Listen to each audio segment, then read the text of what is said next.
Hey y'all, Sandy Peterson here, and we're going to talk about the map expansions, specifically the Yuggoth map expansion. Now the maps are designed to change the game in a lot of ways. We're going to talk about some of the rules changes for the Yuggoth map right now. Let's zoom in on this map and have a look at the changes we got. So first off, we have some special types of areas. One over here is the Slime Sea and the Slime Sea Overlook.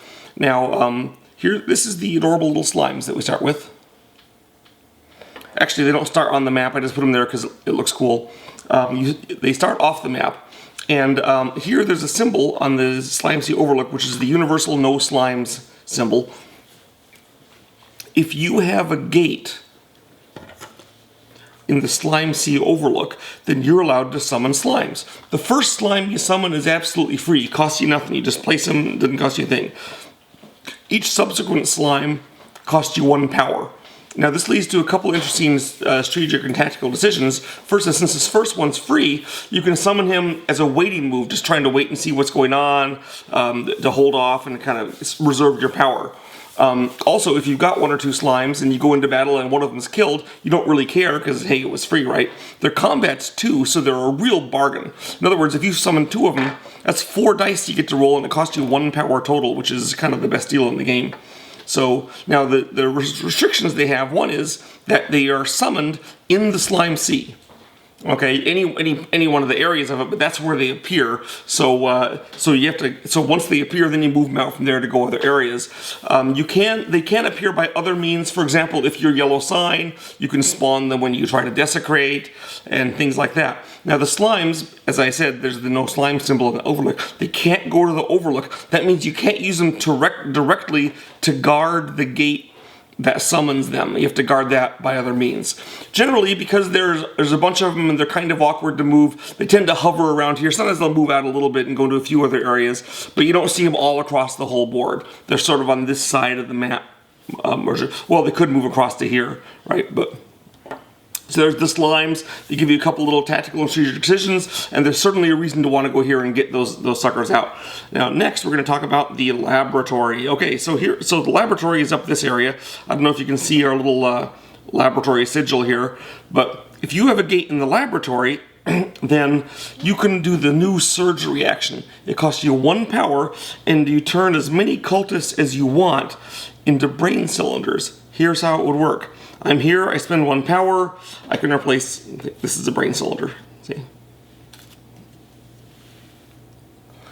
I replace this guy with a brain cylinder, and this guy with a brain cylinder, and I appear to have gotten a red brain cylinder instead of an orange one, but pretend it's orange, replace him with a brain cylinder, and now they're all brain cylinders. Now brain cylinders work like cultists. They generate 1 power per gather power phase. They can control gates. They can engage in combat. So you may ask, well, why would I even want them if they're the same as a cultist? And I say, well, they're not exactly the same. Well, one reason you want them is because you just freed up 3 cultists back in your pool, and you can recruit those cultists again, which gives you a potential of 4 extra cultists, because each faction has 4 brain cylinder tokens. And another reason that's the main reason you want them. Another thing going on with the brain cylinders is that they can't move on their own.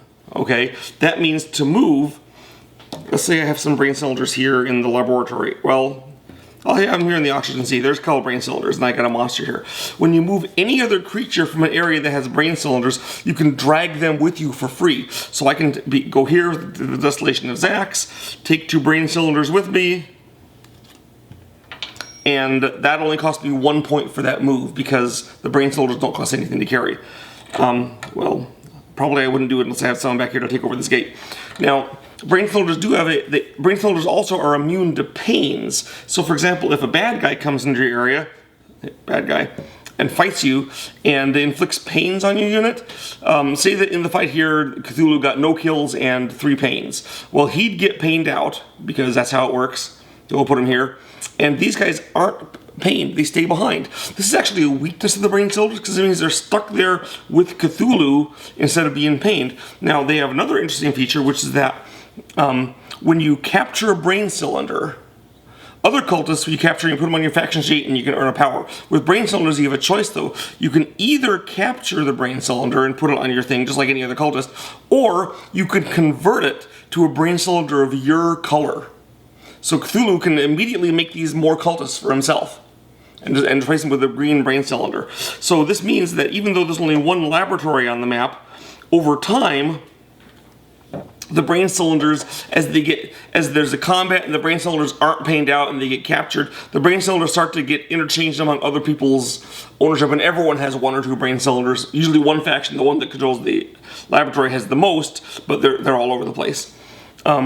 The next area is the Green Pyramid, this unusual area here with the big thing. Now the Green Pyramid is pretty glorious because if you build a gate on the Green Pyramid, it gives you an extra power, which is, nice. So you get 3 power per gate instead of 1. So everyone likes to have gates on the Green Pyramid. But there's a reason that it's not good, which is up here you see the Watcher postern, and there's these big red numbers on the pyramid. Well, every Doom phase, you roll a die. And if the die matches up, if a number on the die matches up with one of the areas where there's a gate, then the Watcher appears. Boom. Okay? This is the Watcher of the Green Pyramid. Now, the Watcher of the Green Pyramid, during the following action phase, each player in turn gets to control him, and he moves one area and attacks, and then moves another area and attacks. Each player controls him for one move and attack. He has to move to an adjacent area. If there's no areas adjacent to him, so he can't reach someone, then he can teleport. So he's always adjacent to someone. He starts off rolling 12 dice in combat. He can't be pained, and a kill doesn't kill him. It just knocks down his dice by 1 point. Over the course of subsequent turns, he does decay and lose points off his maximum, so he doesn't stick around forever. But of course, once he's destroyed, then, he can be resummoned if you still have gates on the Watcher postern. So he tends to ravage across the map, and he moves pretty far. Just annihilating people and taking down folks who are in the lead and kind of wrecking everything. So this is the rules that we have for the for Yuggoth, which of course is Pluto. You can see it's a desolate wasteland with areas like the Oxygen Sea and the desolation of Kanath and the Guruk Zone and radiation wastes. So it's this horrible, dreary land. But the question is, okay, so you got these weird mismatched abilities that don't seem to come together. How does this change the way the game works? Well, every map expansion changes up the strategies of all the factions. Let me give you a couple of examples to show you what I mean. Let's take Cthulhu. Here's Cthulhu. He starts over here in the Nitrogen Sea. Now, on the Earth map, the first spellbook Cthulhu gets is pretty much always control 3 gates in ocean areas. Because you start right there in the ocean, you build a couple more, it may come the second turn, but you get those 3 gates, get your first spellbook, and you're off and running. So his early strategy is all based around that. Well, on this map, the layout of the oceans is very different. The oceans are these craters, kind of separated from each other. Okay, so they're separated by land, and so Cthulhu can't easily get those 3 gates in the early game. Now, don't get me wrong. There's actually more ocean areas on Yuggoth than there is on the Earth map, but they're awkward to get to for Cthulhu.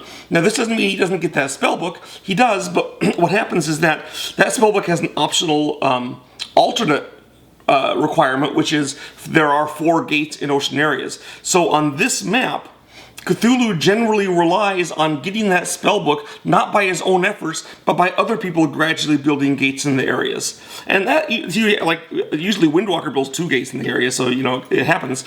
So Cthulhu can't rely on that spellbook early. Instead, he's got to focus on either getting Cthulhu out early or getting the kill another unit spellbook. But those spellbooks are easier to get for him because he's right next to the Green Pyramid, which lets him build gates, at some risk admittedly, that have extra power. And with that extra power, he can summon extra monsters, he can get Cthulhu out earlier and still have points to go fight with him, and if the Watcher comes out, he can, to some extent, modify the results by submerging Cthulhu and all his minions so the Watcher can't really get to him. Of course, sometimes the Watcher gets to him anyway. So Cthulhu's early strategy is completely different on this map than it is on a normal map. Let me give another example. Let's take Sathagua. Okay, now on the Earth map, Sathagua is over in North America, and he's kind of out of the beaten zone. The other guys are over in the old world, and they're fighting each other, and Cthulhu's submerging and moving around, and he's sort of left alone for the first few turns, where he can kind of work on getting some spell books and kind of building up some power and maybe getting an army and doing things. But on this map, he is right in the middle of the action. Okay, and he's next to other factions that are lethal. He's really close to the laboratory, which everyone's fighting over all the time. And so Sathagua on this map, instead of being the guy out in the boondocks who has to come over later on and mess with you, he has to be aggressive very early. I don't know if you've seen our playtest of Yuggoth, which is up on our YouTube site like this one, then you'll see that the Sathagua player is super dominating, running around, eating monsters constantly, engaging in lots of combats, and that's what happens in this map. Is that Sathagua, instead of sitting back and then coming in as a late bloomer, is kind of like always in your face, because that's what he's got to do on this map to survive. As one more example, let's take the King in Yellow. The King in Yellow on the regular map. You know, he has his little route he follows. You pick a route, go around the world, and quite often you're saying, well, I'm going to go around the world and I'm going to try to miss, like, Africa's full of horrible fungus monsters, so I'm going to go hit Australia instead to get the chevron glyph or whatever you want to do. So he's sort of trying to wander around and avoid trouble to an extent while he's getting his desecrations. Well, maybe not always, but he often does. But on this map, all of the chevron glyphs are in areas that are the critical areas. The Slime Sea Overlook, the laboratory, and the Gurg Pyramid. So he is forced to take his guy right into the middle of hell. Okay, where there's certain to be an enemy gate that's heavily defended. And this is one of the features of being him on this map, which may seem like a problem, but it's also an advantage, because since he knows he has to go there, part of a strategy is to lay a path for him first to make sure he can get there, get his units there, and then of course he's got advantages with the other things, because these monsters are very handy for him to plop down wherever he goes. And if he can get a gate in the laboratory, the brain cylinders are way better for Yellow Sign than they are for any other faction, because he actually has a problem with too many cultists sitting around clogging up his gates and all like drawing on the pension fund but with this he can get cultists back into his pool and place them around as he's moving around the map, and it's a big plus for him. So those are just 3 examples, but all the factions have to do things really differently. They can't just use the same strategies on a different map. They have to use different strategies, and then of course they have to mess with these other monsters, and so the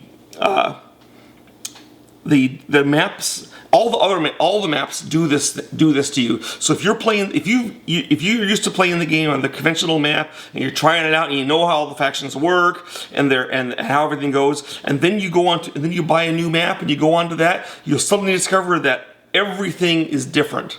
It's a whole new world, literally, and all your previously hard-earned skills and tactics are out the window, which is part of the fun of these maps. So they really do switch around the game a lot. And that is my story for today. We'll be doing more map videos later on. I hope you enjoyed this one. Thank you.